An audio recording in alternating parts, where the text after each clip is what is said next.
Hi అండి. నమస్తే. Welcome to my channel Lakshmi Ramana recipes. ఇది నేను ఈరోజు అర్లీ మార్నింగ్ వీడియో షూట్ చేశానండి. ఈరోజు మంగళవారం కదా అండి, నేను మార్నింగే వీడియోని షూట్ చేశానండి. నైటే ఇలా నీట్గా గ్యాస్నంతా కూడా క్లీన్ చేసి పెట్టేసుకుంటానండి.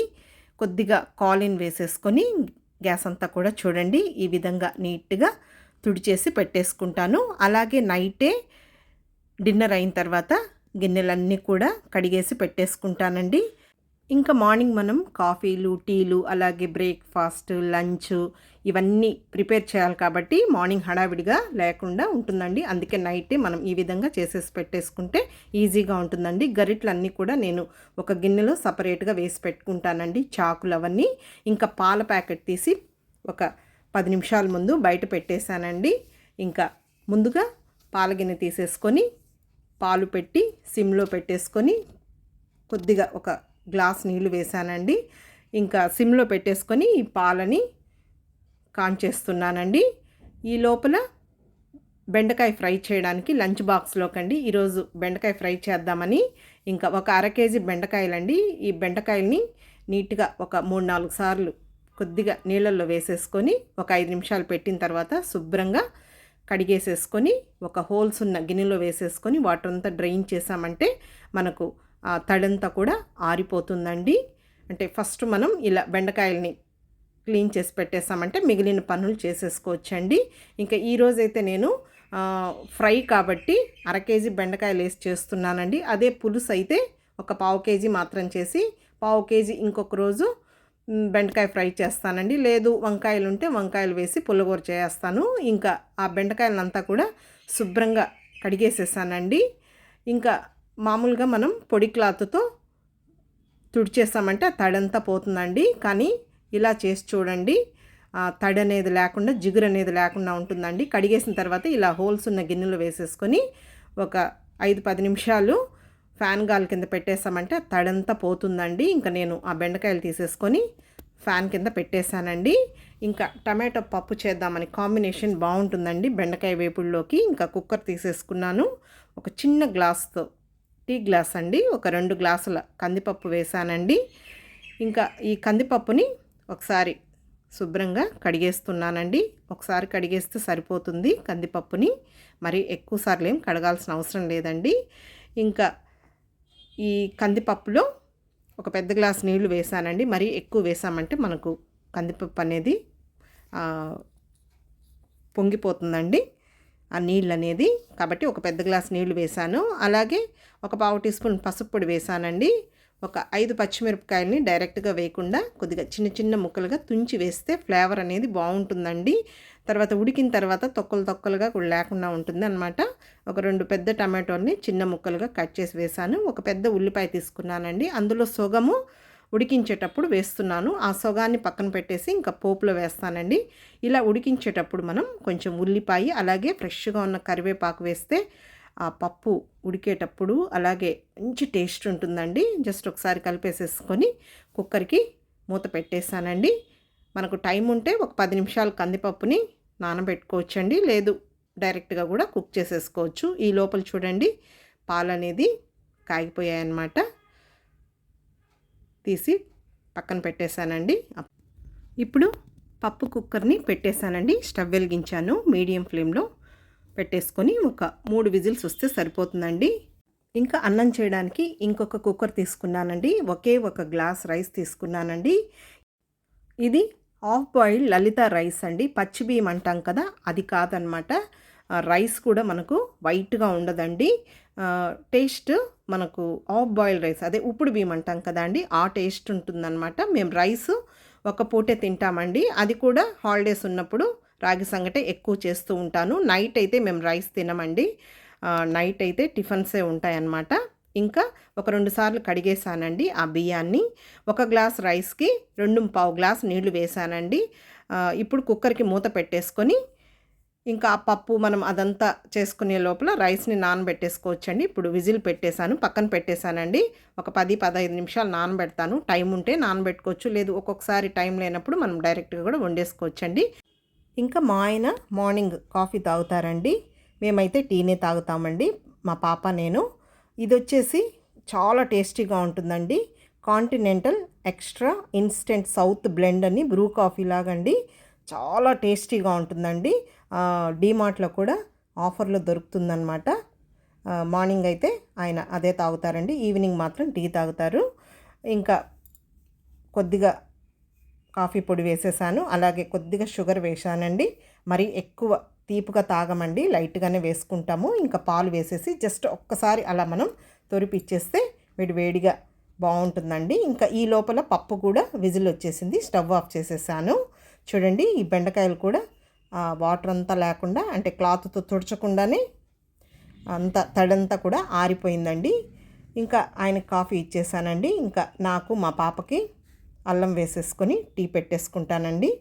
ఇంకా ఆ పాలు అనేది ఒక గిన్నెలోకి తీసి పక్కన పెట్టేశానండి. ఇంకా ఆ పాలని తోడు వేసేస్తాను. ఇంకా ఆ పాలల్లో ఇంకొద్దిగా నీళ్లు వేసానండి. మరీ నాకు చిక్కగా ఉంటే టీ అంత నచ్చదండి, మీడియంగా ఉండాలి. ఇంకా ఇందులో టీ పొడి వేస్తున్నానండి, అలాగే చక్కెర అండి. చక్కెర కూడా మరీ ఎక్కువ తాగనండి, నేను లైట్గానే తాగుతాను. టీ పొడి కూడా 3 రోజెస్ టీ పొడే వాడతాను. ఇంకా అల్లం అండి, కంపల్సరీ. మసాలాల్లో ఎక్కువ వాడను, కానీ టీలో మజ్జిగలో మాత్రం కంపల్సరీగా అల్లం అనేది వాడతానండి. ఇంకా కొద్దిగా అల్లం పొట్టుతోనే కడిగేసి కచ్చాపచ్చగా దంచి వేసేసానండి. ఇలా మనం ఒక గరిటెతో టీ ఉడికేటప్పుడు మీడియం ఫ్లేమ్లో పెట్టేసుకొని ఆ టీని ఆ గరిటెతో అలా మనం తొరిపినట్టు చేస్తే మంచి కలర్ ఉంటుందండి టీ అనేది. ఎక్కువ టీ పొడి వేయకపోయినా కూడా ఈసారి మీరు ఆ విధంగా ట్రై చేసి చూడండి. ఉడికేటప్పుడు ఒక గరిటె తీసుకొని అలా పైకి కిందకి తొరిపినట్టుగా చేస్తే మంచి టేస్ట్ కూడా చాలా బాగుంటుందండి. మామూలుగా టీ స్టాల్లో వాళ్ళు ఏదో ఇట్లా క్లాత్ పెట్టి అలా చేస్తూ ఉంటారు కదా అండి. ఇంకా డైరెక్ట్గా కప్పుల్లోకి వేయకుండా చూడండి, ఇలా ఈ గిన్నెలోకి నేను టీని ఒకసారి వడగట్టేసుకొని జస్ట్ అలా పైనుంచి వేసేస్తానండి.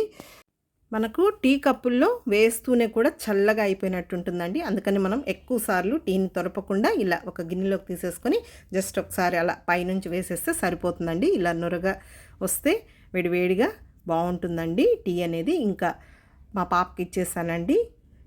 ఇంకా రైస్ పెట్టిన కుక్కర్ పెట్టేశాను, మీడియం ఫ్లేమ్లో పెట్టేశానండి. రైస్ ఉడికే లోపల నేను టీ తాగుతూ ఈ బెండకాయలను చూడండి ఇలా కట్ చేసేసుకున్నాను. ఇలా మనం ఫ్యాన్ కింద కూర్చొని ఒక ప్లేట్లో వేసేసుకొని కట్ చేసిన బెండకాయలను వేసామంటే ఏ మాత్రం జిగురు ఉండకుండా తడంతా ఆరిపోతుందండి. ఇంకా పప్పు కుక్కర్ని ఓపెన్ చేసి చూసాను, పప్పు అనేది పర్ఫెక్ట్గా ఉడికిపోయిందండి. ఇంకా కొద్దిగా చింతపండుని కొంచెం నీళ్లు వేసి నానబెట్టి అది కూడా వేసేసి ఇంకా రుచికి సరిపడా రాళ్ళుప్పు వేసానండి. ఇంకా పప్పు గుత్తి తీసేసుకొని మరీ నున్నగా కాకుండా పచ్చిమిర్చి కూడా మనం చిన్న ముక్కలుగా తుంచి వేసాం కాబట్టి అవి కూడా ఒకసారి జస్ట్ అట్లా అన్నామంటే మెదిగిపోతాయన్నమాట. చూడండి, పప్పు అనేది మనకు మెదిగిపోయిందండి. మరీ మెత్తగా ఉడికినా బాగుండదు, పప్పుని నున్నగా రుబ్బినా కూడా బాగుండదండి. ఇంకా అది పక్కన పెట్టేశానండి. ఇంకా టైం అవుతుంది కాబట్టి హడావిడిగా చేస్తున్నానండి. ఇంకా బెండకాయ తిరగమాతేసి పక్కన పెట్టేశామంటే అది వేగే లోపల మిగిలిన ప్రాసెస్ చూడొచ్చు. స్టవ్ వెలిగించుకొని ప్యాన్ పెట్టేశానండి. ఒక 2 టేబుల్ స్పూన్ల నూనె వేశాను. ఇంకా పోపు దినుసులండి, 1/2 టీ స్పూన్ ఆవాలు, 1 టీ స్పూన్ మినప్పప్పు, 1 టీ స్పూన్ పచ్చిశనగపప్పు, 1/4 టీ స్పూన్ జీలకర్ర వేసేసి వేగిన తర్వాత ఒక 2 ఎండుమిరపకాయలు తుంచి వేసేసుకొని ఒక మీడియం సైజులో ఉన్న ఉల్లిపాయను కూడా చిన్న ముక్కలుగా కట్ చేసి వేసి కొద్దిగా కరివేపాకు వేశానండి. జస్ట్ ఉల్లిపాయ ముక్కల్ని అలా లైట్గా ఫ్రై అవుతూనే బెండకాయ ముక్కలు వేసేయాలండి. మనం ఉల్లిపాయ ముక్కలు బాగా ఎర్రగా వేయించి బెండకాయలు వేసామనుకోండి, బెండకాయ ఫ్రై అయ్యే లోపల ఆ ఉల్లిపాయ ముక్కలు మాడిపోతాయి. కాబట్టి ఉల్లిపాయ వేసిన వెంటనే బెండకాయ ముక్కలు వేసేసుకొని వెంటనే సాల్ట్ అవి వేయకుండా ఒక 2-3 నిమిషాలు బెండకాయను ముందు ఫ్రై చేసేసుకొని మళ్ళీ మనం కొద్దిగా సాల్ట్ పసుపు వేసుకుంటే ఏమాత్రం జిగురు అనేది లేకుండా పర్ఫెక్ట్గా వస్తుందండి బెండకాయ ఫ్రై. ఇప్పుడు ఇందులో ఒక 1/4 టీ స్పూన్ పసుపు పొడి, అలాగే కొద్దిగా సాల్ట్ వేసానండి. మళ్ళీ చివరగా కారం పొడి అవన్నీ వేస్తాను కదా, అప్పుడు ఒక చిటికెడు వేస్తాను. ఇంకా మీడియం ఫ్లేమ్లో ఇలా కలుపుకుంటూ బెండకాయ ముక్కల్ని ఫ్రై చేసేసుకోవాలి. ఇంకా బెండకాయ ముక్కలు బెండకాయ ఫ్రైని తీసి ఇంకొక పొయ్యి మీద పెట్టేశానండి. ఇంకా పప్పుని పోపు చేయడానికి మట్టి పాత్ర పెట్టేశాను. ఒక 2 టేబుల్ స్పూన్ల నూనె వేసానండి. ఇంకా పోపు దినుసులు 1/2 టీ స్పూన్ ఆవాలు, 1/2 టీ స్పూన్ మినప్పప్పు, ఒక 1/2 టీ స్పూన్ జీలకర్ర, ఒక 10 మెంతులు వేసానండి. కొంచెం పప్పులో మెంతులు వేస్తే టేస్ట్ బాగుంటుంది. ఇంకా వేగిన తర్వాత ఒక 2 ఎండుమిరపకాయలు తుంచి వేసి అవి కూడా వేగిన తర్వాత కచ్చాపచ్చాగా దంచుకున్న వెల్లుల్లి ఒక 6, 7 వేసేసాను. తర్వాత అర్ధం తీసి పెట్టుకున్నాను కదా అండి ఉల్లిపాయ ముక్కలు, అవి కూడా వేసేసి వెంటనే కరివేపాకు వేయకుండా వేగిన తర్వాత మళ్ళీ కొద్దిగా కరివేపాకు వేసి అది కూడా వేగిన తర్వాత ఇంక ఈ పప్పునంతా వేసేసానండి. ఇంకా కొంచెం కుక్కర్లో నీళ్లు వేసి కొద్దిగా కొత్తిమీర వేసేసి ఒక్క పొంగు వచ్చే వరకు ఉడికించుకుంటే సరిపోతుందండి. చివరగా కొంచెం ధనియాల పొడి వేస్తే టేస్ట్ అనేది బాగుంటుందండి. పప్పులో ధనియాల పొడి, కొత్తిమీర వేసినా కూడా కొంచెం ఒక 1/2 టీ స్పూన్ ధనియాల పొడి వేస్తే ఫ్లేవర్ అనేది చాలా బాగుంటుందండి. ఇంకా ఇందులో నేను కారం పొడి వేయనండి. చూడండి, ఈ లోపల బెండకాయ ముక్కలు కూడా బాగా వేగిపోయాయి. ఇది మొన్న రీసెంట్గా తీసుకున్న కడాయి అండి, ఐరన్ అనమాట. చాలా బాగుందండి. మొన్న గారెలు చేశాను కదా, అదే అనమాట. ఆయిల్ కూడా చూడండి చాలా తక్కువ వేసాను. ఆ వేడికి ఆ బెండకాయ ముక్కలు బాగా వేగిపోయాయండి. ఫ్రీగా కూడా ఉందన్నమాట ఫ్రై చేసుకోవడానికి. ఇంకా ఇందులో ఒక 8 వెల్లుల్లి రెబ్బల్ని లైట్గా పొట్టు తీసి కచ్చాపచ్చగా దంచి వేసి వెల్లుల్లి వేసిన తర్వాత 1 నిమిషం ఫ్రై చేశానండి. తర్వాత కారం పొడి అండి, 1 టీ స్పూన్ కారం పొడి, 1/2 టీ స్పూన్ ధనియాల పొడి, ఇంకొద్దిగా సాల్ట్ వేసాను. ఇంకా ఈ కారం ఇవన్నీ వేసాం కాబట్టి చివరగా కొంచెం కొత్తిమీర వేసేసి స్టవ్ ఆఫ్ చేసేసానండి. బెండకాయ వేపుడు సింపుల్గా చేశానండి. ఇంకా సమ్మర్ స్టార్ట్ అయింది కాబట్టి కొంచెం పప్పుల పొడి అవన్నీ వేసామంటే ఒక్కొక్కసారి అది స్మెల్ అనేది వస్తుంది. కానీ బెండకాయ నేను ఎక్కువ ఈ విధంగానే చేస్తానండి. ఇంకా బెండకాయ తీసి పక్కన పెట్టేశానండి. రైస్ కూడా చూడండి పర్ఫెక్ట్గా అయిపోయింది. తర్వాత దోశ వేయడానికి బ్రేక్ఫాస్ట్కి పిండిని ఒక 10 నిమిషాల ముందే ఫ్రిడ్జ్లోంచి తీసి కలిపి పెట్టేశానండి. కొద్దిగా సోడా, సాల్ట్ వేసి. తర్వాత చట్నీలు అయితే కొబ్బరి చట్నీ అండి, నైట్ చేశానన్నమాట ఇడ్లీలోకి. తర్వాత కొద్దిగా కారం పచ్చడి ఉండింది. ఇంకా పప్పు చేశాను కాబట్టి ఆ పప్పు వేసుకొని తినేస్తారండి. దోశలోకి పప్పు బాగుంటుందన్నమాట, టమాటో పప్పు కాంబినేషను. తర్వాత పెనం పెట్టేశానండి. ఇది మొన్న నేను చూపించాను కదా అండి దోశకు ఇడ్లీకి పిండి, ఆ పిండే అండి ఇది. చూడండి ఎంత బాగా వస్తున్నాయో దోశలు. ఇడ్లీ కూడా చాలా బాగా వచ్చిందండి. కొలతలు కూడా చెప్పాను నేను ఎలా వేసానో, ఇప్పుడు బియ్యం ఎంత వేసానో, ఉద్దిపప్పు, పచ్చిబియ్యము. చూడండి దోశ అనేది మనం క్రిస్పీగా కావాలంటే చేసుకోవచ్చు, తర్వాత మెత్తగా కావాలంటే కూడా చేసేసుకోవచ్చు అండి. ఇదే పిండితో ఊతప్పం, పొంగనాలు, గుంత పొంగడాలు, తర్వాత బోండాలు, బియ్యపిండి దోశపిండి బోండాలు అంటాం కదా, అవి అన్ని రకాలు చేసుకోవచ్చండి ఈ పిండితో. చూడండి దోశ అనేది రెడీ అయిపోయింది. ఇంకా మా పాపకి మా ఆయనకి టైం అవుతుందండి, అందుకనేసి వాళ్ళకి బ్రేక్ఫాస్ట్ పెడుతున్నానండి. ముందుగా మా పాపకి పెట్టేశానమాట. దోశ వేసేసాను, అలాగే కొద్దిగా పప్పు వేసాను, బాగుంటుందండి దోశలోకి టమాటో పప్పు. తర్వాత అలాగే కొద్దిగా కొబ్బరి చట్నీ కూడా వేసాను, కొంచెం ఎర్రకారం వేసానండి. మాకు ఎన్ని చట్నీలున్నా ఎన్ని సాంబార్ ఉన్నా కూడా ఎర్రకారం ఉండాల్సిందే అండి. ఇంకా వాళ్ళకి లంచ్ బాక్స్ పెట్టేశానండి, వాళ్ళు బయలుదేరేశారనమాట. ఇంకా ఈ కర్రీస్ అన్నీ కూడా నేను తీసి పెడుతున్నానండి. ఫ్రైని కొద్దిగా తీసి పెట్టేశానండి ఇంకా నాకనమాట. తర్వాత పప్పును కూడా ఒక క్యారీలో వేసేసుకొని మూత పెట్టేసి ఫ్రిడ్జ్లో పెట్టేసుకోవాలండి. ఎందుకంటే మనం మార్నింగ్ చేస్తాం కాబట్టి స్మెల్ అనేది వస్తుందండి. కాబట్టి ఇలా క్యారీలో వేసేసుకొని ఫ్రిడ్జ్లో పెట్టేస్తానండి. ఇంకా ఒక 10 నిమిషాలు నేను రెస్ట్ తీసుకుంటానండి. ఇంకా మార్నింగ్ నుంచి పని చేస్తూనే ఉంటాం కదా, సో అలాంటప్పుడు ఖాళీగా ఉండకుండా ఇలా ఏదైనా ఆకుకూరలు అవి ఒలుచుకుంటానండి. మొన్న సాటర్డే వెజిటబుల్స్ తెచ్చాం కదా అండి, ఇంకా సరే అని చెప్పేసి ఆ రోజు కొంచెం బిజీ అనేసి ఈ పుదీనా కట్టని ఫ్రిడ్జ్లో పెట్టేశాను. ఇంకా నేను బెడ్రూమ్ బాల్కనీలో కొన్ని ప్లాంట్స్ పెట్టామండి, అక్కడ కూర్చుంటానండి. కొద్దిగా ఒక 10 నిమిషాలు పీస్ఫుల్గా అక్కడ కూర్చొని ఏదైనా ఇలా ఆకుకూరలు కానీ అవి ఒలిచిపెట్టుకుంటానండి, అంటే ఖాళీగా కూర్చోకుండా. ఇంకా ఇంట్లో పెడదామని మనీ ప్లాంట్స్ తెచ్చామండి, కానీ ఇంట్లో మనకు అంత బాగా రావు కాబట్టి బాల్కనీలో పెట్టేశాము. ఇది మందారం చెట్టు అండి, పూలు అనేది బాగా కాసాయండి. ఇవి మొన్ననే కొత్తగా తెచ్చి వేసామన్నమాట. అలాగే ఇది నాటు రోజా అండి, రెడ్ కలరు. ముందైతే ఒక 20 కుండీల దాకా పెట్టున్నామండి. మల్లె చెట్టు, తర్వాత జాజి, రోజా పూలు వచ్చి 2-3 రకాలు. ఇదొక చెట్టు అండి. తర్వాత ఇది వచ్చి వామాకండి, కప్పరిల్లాకు అంటాం కదా, మనకు కోల్డ్ దగ్గు అలా ఉన్నప్పుడు ఇది కొంచెం ఉప్పు, రాళ్ళు ఉప్పు వేసుకొని తింటే మనకు మంచి రిలీఫ్ ఉంటుందండి. అలాగే వామాకు బజ్జీ కూడా బాగుంటుంది, నేను ఈసారి చేస్తానులేండి. ఇది మా అక్క ఇచ్చిందనమాట నాకు ఈ చెట్టు. ఇంకా బయట ఒక 2 చెట్లు పెట్టామండి. నేను డోర్ తీసుకొని బయటకు వస్తున్నానండి. చూడండి ముగ్గు అనేది సింపుల్ ముగ్గులే అండి, చిన్న చిన్న ముగ్గులు వేస్తానన్నమాట. ఇక్కడ చూడండి బయట వచ్చేసి ఈ కలర్లో నాకు ఈ చెట్టు అంటే భలే ఇష్టం అండి. ఇది మెయిన్ డోర్ అండి. పైన చూడండి లక్ష్మీ రమణ అని మా ఆయన ఇలా చేయించారండి. తర్వాత ఇది ఇంకొక చెట్టు అండి, బాల్కనీలో ఉన్నది కదా, అలాంటిదే ముందు పక్క ఒక చెట్టు పెట్టాము. ముందున్న చెట్లు కొన్ని తీసి అపార్ట్మెంట్లో కింద పెట్టేశామండి. ఎప్పుడన్నా మనం ఊరికి వెళ్ళినప్పుడు అలాంటప్పుడు కొంచెం వాటర్ వేయడానికి కొద్దిగా ఇబ్బంది కదా అండి. ఇంకా ఇదైతే మేము ఫస్ట్ ఇంట్లో చేరినప్పుడు నాకు మరీ పెద్ద పెద్ద ముగ్గులు రావండి, చుక్కలు కూడా పెట్టను, ఇలా ఓన్గా వేస్తానండి. అప్పుడు పెయింట్తో వేశాను. అక్కడ చాక్ పీస్తో వేస్తే కనిపించదని ఈ పాట్లో కొద్దిగా బ్లాక్గా ఉంటుందండి, అందుకని అక్కడ చిన్న చిన్న ముగ్గులు వేస్తానండి. ఇదైతే మా అపార్ట్మెంట్ ముందండి, కొండ అనేది చాలా బాగుంటుందండి వ్యూ అనేది. సరే ఇంకా నేను బాల్కనీలో ప్రశాంతంగా కూర్చొని ఒక పేపర్ పెట్టేశానండి. ఇంకా ఆ 10 నిమిషాలు కూడా టైం ఎందుకు వేస్ట్ చేయడం అనేసి ఎటు ఖాళీగా కూర్చోకుండా ఇలాంటి పనులు చేస్తూ ఉంటానండి. సరే ఇంకా పుదీనాని ఒలిచి పెట్టేస్తున్నాను. మామూలుగా మనం పుదీనా కట్టని ఫ్రిడ్జ్లో ఒలచకున్నా కూడా అలాగే డైరెక్ట్గా పెట్టినా కూడా పాడవదండి. ఒక్కొక్కసారి మనం ఒలిచి పెడితేనే కొద్దిగా ఆకులు అనేది పండు మాగినట్టు అయిపోతాయి. 1 వీక్ అయినా కూడా ఇలాగే డైరెక్ట్గా కట్టే పెట్టేసినా కూడా మనకు అలాగే ఫ్రెష్గా ఉంటుందండి. మనం చేసుకునే ముందు ఒకరోజు ముందు ఇలా ఒలిచి పెట్టేసుకుంటే సరిపోతుంది. ఇంకా ఆ రోజు కొంచెం బిజీ కాబట్టి నేను ఒలచలేదండి, అందుకనేసి ఈరోజు చూడండి నీట్గా ఒలిచి పెట్టేశానండి. పుదీనా పచ్చడు, లేదు పుదీనా చపాతీ, మజ్జిగలో పుదీనా కీరా మిక్సీ వేసి చేసుకోవచ్చు. అలా మనకు పుదీనాని చాలా రకాలుగా యూస్ చేసుకోవచ్చండి.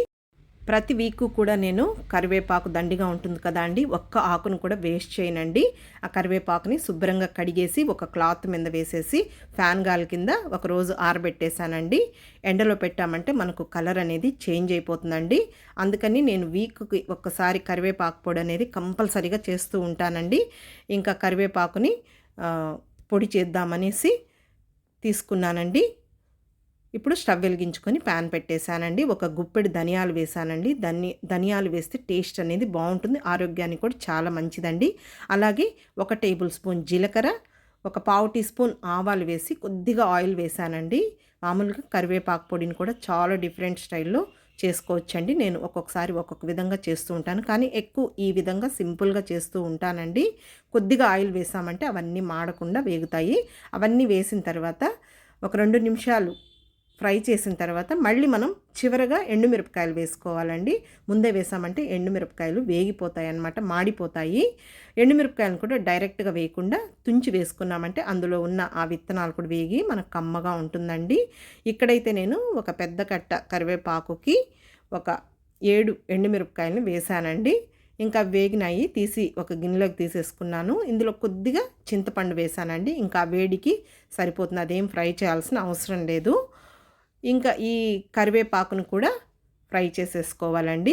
ఒక్కొక్కసారి ఫ్రెష్గా ఉన్న కరివేపాకుతో కూడా పొడి చేస్తూ ఉంటానండి.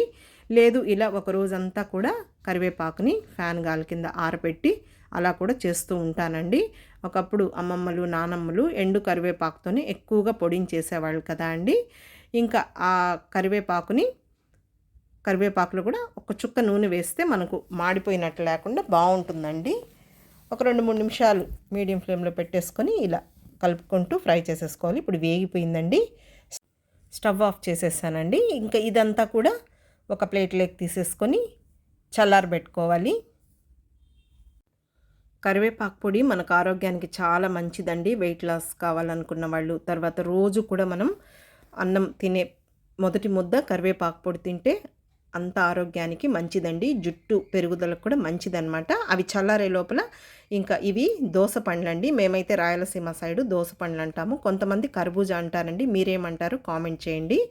ఇంకా అవి కొద్దిగా మాగాయి అన్నమాట, వేస్ట్ కాకుండా మనం కరెక్ట్గా మాగినప్పుడే కట్ చేసి పెట్టేసుకోవాలి. ఇంకా అదంతా కూడా నేను స్కిన్ని రిమూవ్ చేసేసి చూడండి మధ్యలో ఉన్న సీడ్స్ తీసేసి ఈ విధంగా చిన్న చిన్న ముక్కలుగా కట్ చేసి పెట్టేశానండి. ఇదైతే ఫ్రూట్స్ స్టోర్ చేసుకునే డబ్బా అండి.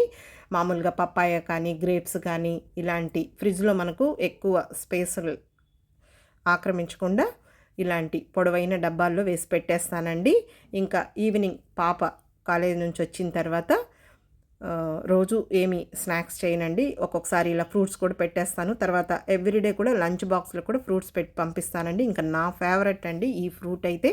నాకైతే ఇలా ఫ్రూట్స్ అంటే చాలా ఇష్టం అండి. ఫ్రూట్స్ ఉన్నాయంటే ఇంకా నేను లంచ్ జోలికి కూడా వెళ్ళనండి, ఆ ఫ్రూట్సే తింటూ ఉంటాను. తర్వాత ఈ లోపల అది కట్ చేసి ఫ్రిడ్జ్లో పెట్టేశానండి. ఈ లోపల ఇవి కూడా చల్లారిపోయాయి. మిక్సీ పట్టేసుకుందామండి. ముందుగా మిక్సీ జార్ తీసేసుకొని ముందుగా మనం వేయించి పెట్టుకున్న ఈ ధనియాలు, ఎండుమిరపకాయలు ఉన్నాయి కదా, అవి వేసేసుకొని రుచికి సరిపడా రాళ్ళుప్పండి. ఉప్పు కూడా ఇలాంటి పొళ్ళల్లో చాలా తక్కువ వేసుకోవాలండి. మనకు కొద్దిగా అయినా కూడా ఎక్కువ అయిపోయినట్టు ఉంటుంది. అవి ముందు మిక్సీ పట్టేసుకొని తర్వాత కరివేపాకు వేసుకోవాలండి. కరివేపాకు కూడా చూడండి బాగా మనకు పొడి పొడిగా వేగిందనమాట. అన్నీ ఒకేసారి వేయకుండా ముందు ధనియాలు అవి మిక్సీ పట్టేసుకొని మళ్ళీ కరివేపాకు వేసుకోవాలండి. చూడండి కంటిన్యూగా కాకుండా నిలుపుకుంటూ వేసేసుకోవాలి. మెయిన్ ఇందులో వెల్లుల్లిపాయలే అండి టేస్టు. ఆరోగ్యానికి కూడా చాలా మంచిదండి. నేనైతే వెల్లుల్లి అనేది చాలా ఎక్కువగా వాడతానండి. ఇంకొక పెద్ద వెల్లుల్లిగడ్డని లైట్గా పొట్టు తీసానండి, మొత్తం తీయకూడదనమాట. లైట్గా తీసేసి వాటిని డైరెక్ట్గా వేస్తే ఒక్కొక్కసారి మెదగవండి. కాబట్టి కచ్చాపచ్చగా దంచి వేస్తే మనకు కరెక్ట్గా మెదిగిపోతుందండి. నేను మా చిన్న పాప చెన్నైలో చదువుతుంది కదా అండి, అమృతాలో బీటెక్ అనమాట. అమ్మాయి వచ్చినప్పుడల్లా కూడా నేను ఇలా పొడులు చేసి పంపిస్తూ ఉంటానండి. ఎక్కువగా కరివేపాకు పొడి చేసి పంపిస్తూ ఉంటాను. వాళ్ళ ఫ్రెండ్స్కి అయితే భలే బాగా నచ్చుతుందంటండి. ఇలా స్టీల్ బాక్స్లో వేసి పెట్టేశానండి. ఇదండి ఈరోజు వీడియో. వీడియో నచ్చితే లైక్ చేయండి. ఇంకొక మంచి వీడియోతో మళ్ళీ కలుద్దాం. బాయ్ అండి.